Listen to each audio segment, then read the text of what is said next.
I still remember the exact moment my son said it. Not in anger, not even in hesitation. Just calmly, like he was asking me to pass the salt. The greatest gift you could give us for the wedding is if you disappear from our family. For a second, I thought I'd misheard him. I actually smiled, out of instinct, out of denial, waiting for the punchline that never came. But he didn't laugh. He didn't even look uncomfortable. And that was the moment something inside me quietly cracked. I raised Daniel on my own. His mother left when he was barely 2. No dramatic fight. No long explanation. Just a suitcase by the door and a note on the kitchen counter that said she needed more from life. I spent years wondering what that meant, but I never had the luxury to dwell on it. Because Daniel needed everything. I worked double shifts at a small accounting firm during the day and delivered groceries at night. I learned how to braid hair badly when he insisted on growing it out at age 6. I sat through school plays where he forgot his lines and just stood there, frozen, until I clapped loud enough to bring him back. We didn't have much, but we had us, and for the longest time that felt like enough. He used to wait for me by the door every evening, no matter how late I came home. I'd walk in exhausted, shoulders aching, and he'd run up with that gap-toothed grin, holding up some crumpled drawing. "Look, Dad, I made this for you."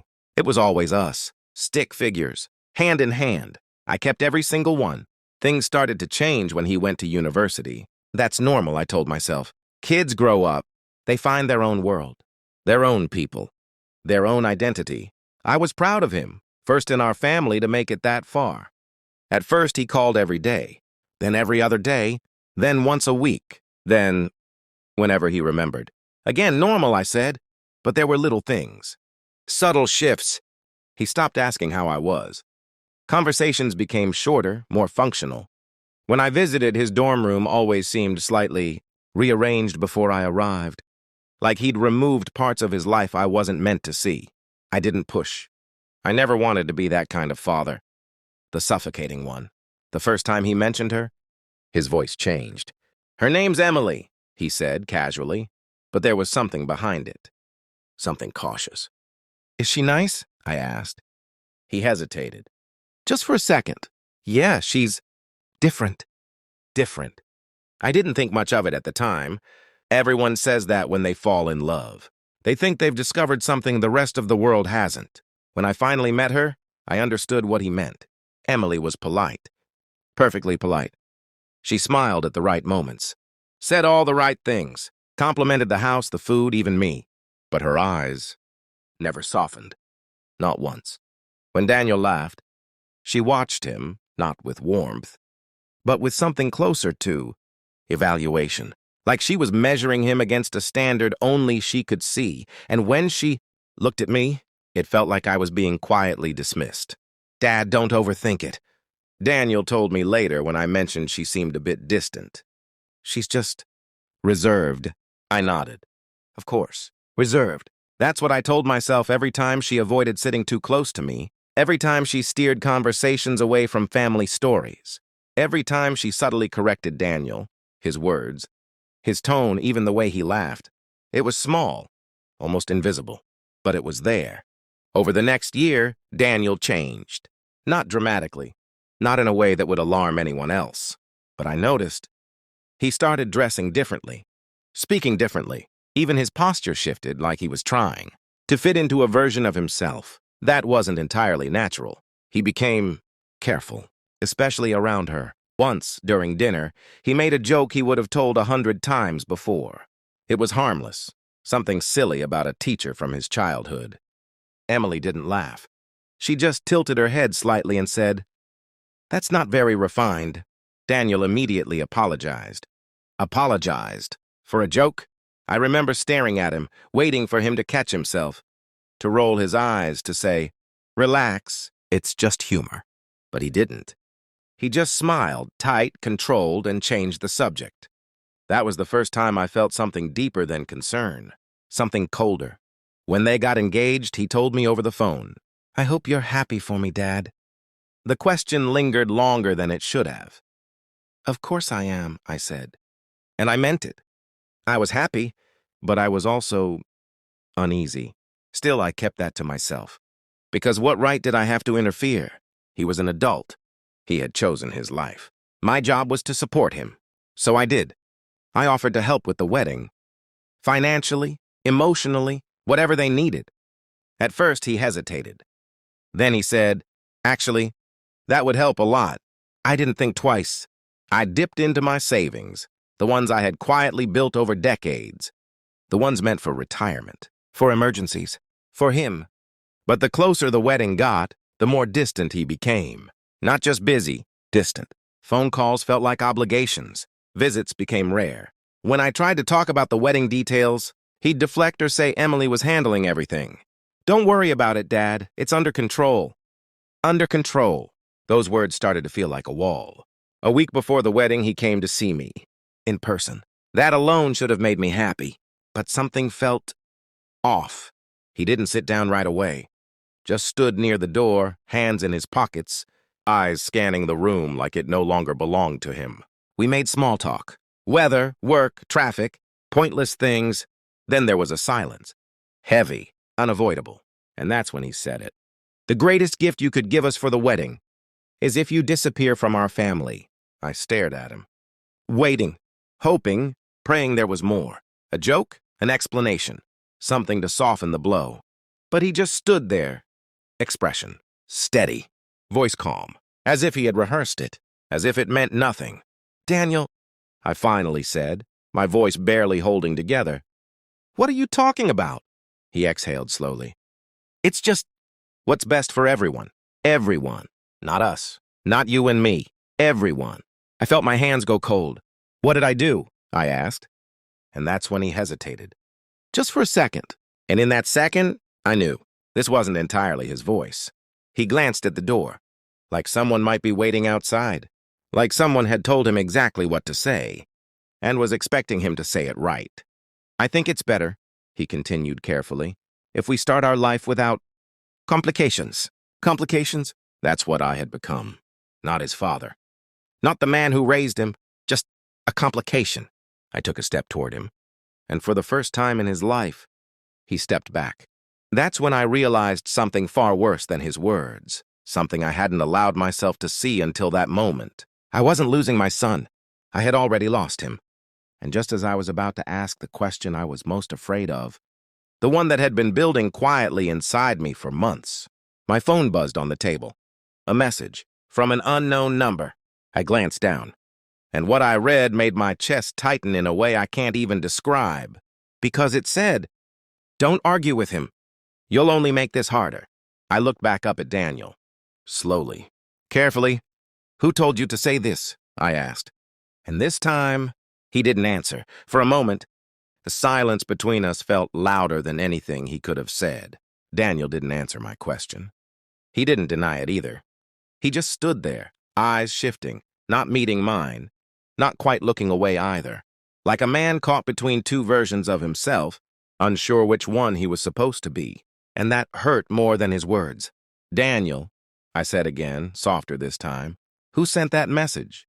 His jaw tightened. "I don't know what you're talking about. It was automatic, too automatic."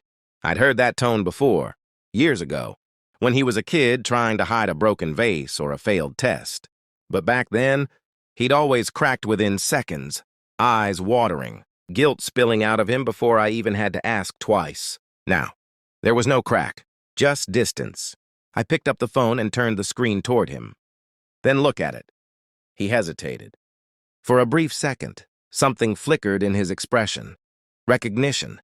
Maybe even panic, but it vanished almost immediately.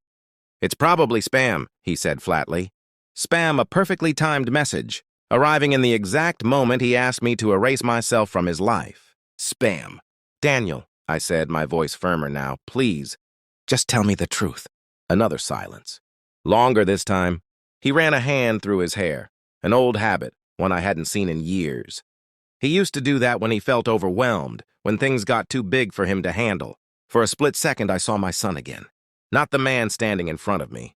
"The boy, he started, then stopped. My chest tightened. "She?" I repeated quietly. He closed his eyes briefly, like he'd already said too much. "She thinks it's better this way," he finally admitted. There it was. Not his decision. Not fully. I took a slow breath, trying to keep my voice steady. And what do you think, Daniel? That question seemed to hit something deeper. His eyes lifted to mine for the first time since he walked in. Really looked at me. And for a moment, just a moment, I saw conflict. Real painful conflict. But then it faded, replaced by something colder. Something resolved. I think she's right. Those 5 words landed heavier than everything else combined. Because they weren't forced. Not anymore.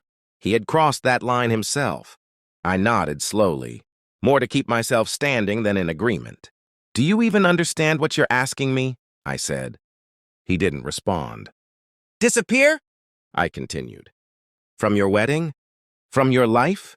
From everything? It's not like that, he muttered. Then what is it like? I asked. Another pause. Then, almost mechanically, like he was reciting something memorized. It's just creating healthy distance. I couldn't help it. I laughed. Not because it was funny, but because it was so far from anything real, anything human that it almost sounded absurd. Healthy? I repeated. You call this healthy? He flinched. Just slightly, but I saw it. You don't understand, he said, his voice tightening now. Things are different. There are expectations. A certain image we have to maintain. Image. Expectations. These weren't words he used growing up. These were hers. So I don't fit that image? I asked. He didn't answer. He didn't need to. I looked around the house, the same walls that had held every version of him. His first steps, his first heartbreak, the nights he couldn't sleep unless I sat beside him. And suddenly I understood something with painful clarity. This place, this life, it embarrassed him now. I gave you everything I had, I said quietly. I know, he replied quickly. Too quickly. And I'm grateful. I really am. Grateful. Past tense, but this isn't about the past, he continued. It's about the future. And I'm not part of it? I asked. His silence answered again. Something inside me settled then. Not shattered. Not exploded. Just settled, like dust after a collapse. Walked over to the small wooden drawer by the bookshelf and pulled it open. Inside were years of memories, drawings, old birthday cards, little notes he'd written me when he was too young to fully spell the words. I picked one up, a crumpled piece of paper with uneven stick figures. 2 of them, hand in hand. Look, Dad, I made this for you. I held it out to him. He didn't take it. He just looked at it like it belonged to someone else. You used to wait by the door for me, I said softly, every night. No matter how late I came home, his expression tightened.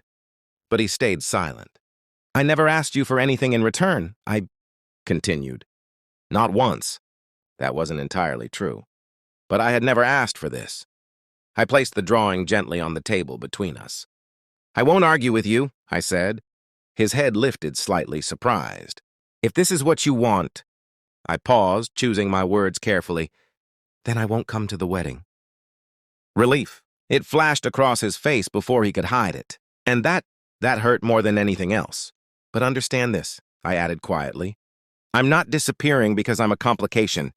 His brow furrowed. I'm stepping back, I said, because I won't stand where I'm not wanted. Another silence.